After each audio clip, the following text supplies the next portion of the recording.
Miss হবে না আপনার পছন্দের টিভি শো। দেখুন জি5 অ্যাপে একদম ফ্রি। আমার বাড়ির লোকেরা তোমায় মাথায় তুলেছে বলে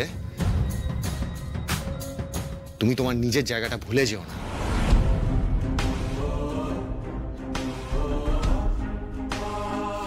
don't forget, she is a star.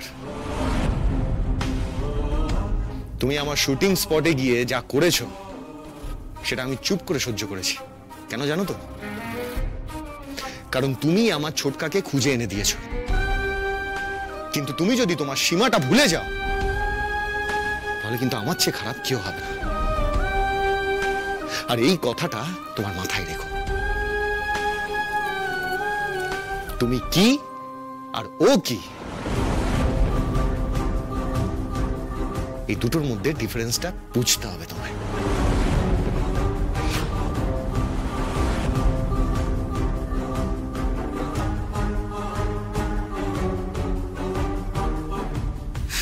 দিয়েছে, সলিড দিয়েছে দাদা। চেনে না তো আমার ছেলেকে। একবার বাবলুর মাথায় আগুন চড়ে গেলে ও যে কি করতে পারে তার কোনো ধারণাই নেই। মধু, যাও তুমি স্নান করে ফ্রেশ হয়ে নাও। And I'm really sorry for the trouble. Good night. আপনার কথাগুলো কিন্তু আমি মানলাম না স্যার।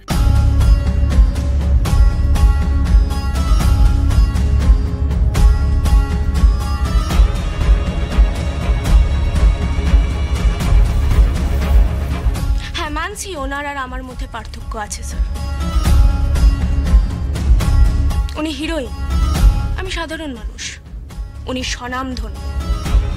আমি কিন্তু ওনার কাজের জায়গা থেকে ওনাকে রেসপেক্ট করি স্যার,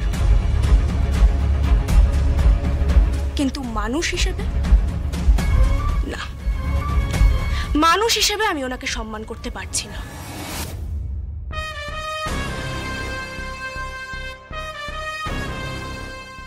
কারণ উনি ওনার আশেপাশের সমস্ত মানুষকে সব সময় অবজ্ঞা করেন, ফেলনা ভাবেন, অসম্মান করেন। আর যে মানুষ সম্মান দিতে জানে না সে সম্মান পাওয়ার যোগ্যতাও হারায়। তুমি কিন্তু স্যার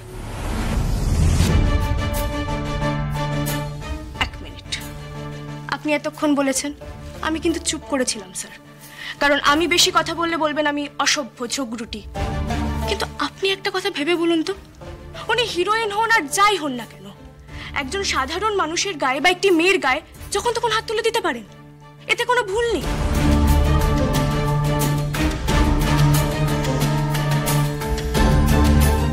দেখুন, উনি অভিনয় করে সংসার চালান, আমি জেরক্সের দোকানে কাজ করে সংসার চালাই। মানুষ হিসেবে দুজনের অধিকারই তো সমান স্যার, তাই না?